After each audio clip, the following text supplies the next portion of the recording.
Today I got to attend a talk with founder or co-founder of Extinction Rebellion. I knew this talk. I was like, okay, this is me facing reality. This is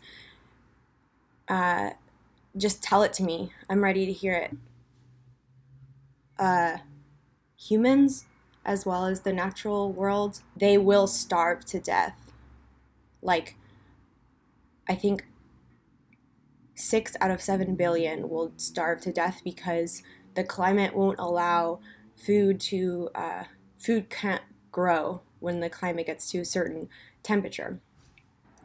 We are at that point that it literally is rebellion or extinction in a generation. Like, in the coming 10 years, we're seeing no more polar ice caps. In like 5 years even.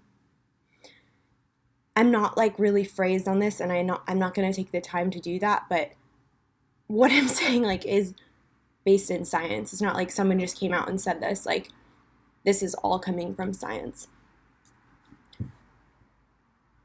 So for me, I mean, to just be like super vulnerable, I definitely am a mother. I remember when I think I was 11, that was when I remember like asking my dad, like becoming aware of climate change, climate crisis. And I just remember being like, so like, what's the point of having kids if they're not, we're coming to the point where like they won't have a living planet, where they won't have an inhabitable home. And my dad was like, good question. And I just didn't really focus too much on it, I guess. And I mean, it was always there. Like, I'm just been thinking about like what I'm gonna do basically now, and how I'm gonna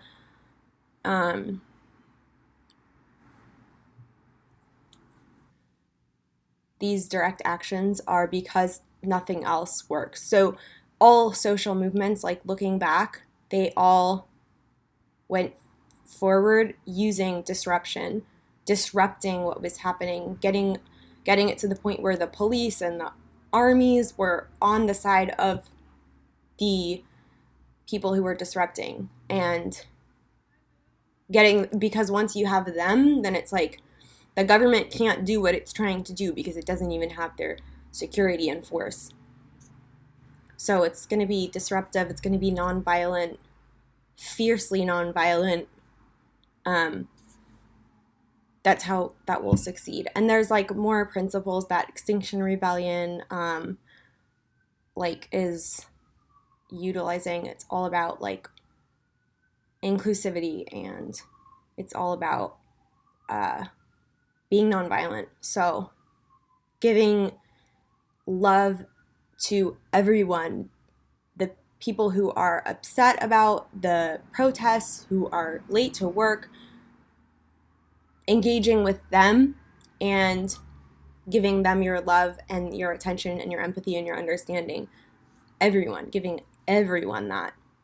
But shutting down these major cities to the point where the government and all the political systems and the institutions that are in place are forced to, what he said was, going to jail is not the end of the world. The end of the world is the end of the world. So it doesn't even matter because that's the only option we kind of have. I wanted to share this information.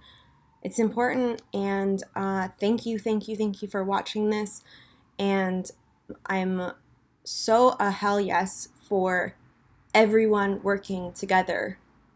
No more of these vegans, no more like saying like, you can't be a meat eating environmentalist. Like, you're fighting against, like, what are you doing? Like, it's just like these environmentalists who are, I don't really identify with, other than on a personal level, being my own environmental person, have been working for years and have been doing incredible work and actions for 30, 40 years, their whole lives. They maybe haven't woken up to animals or veganism yet, but you can't just be like, I have all the answers because I'm a vegan activist. So it's really about, like, we're all coming together. Like, literally, we have to, because it is life or death, right? Shout outs to all the other incredible, incredible work that the humans are doing on behalf of, like, in the activism sphere, but also in whatever other thing that you're doing where you're helping. So it's not necessarily having the label of activism or, um, civil disobedience or protest or disruptions or blah, blah, blah. It's also just in your work, in your life, your embodied activism that you do. I'm seeing that as well. And I'm welcoming everyone to this conversation that we need to have right now about the climate emergency. And I think this video is way too long. I don't know. Talk to me about this. Let's do this. I love you. I love you. I'm not just saying that. Some people think it's like there's no other thing I could say to you other than that I love you. Okay?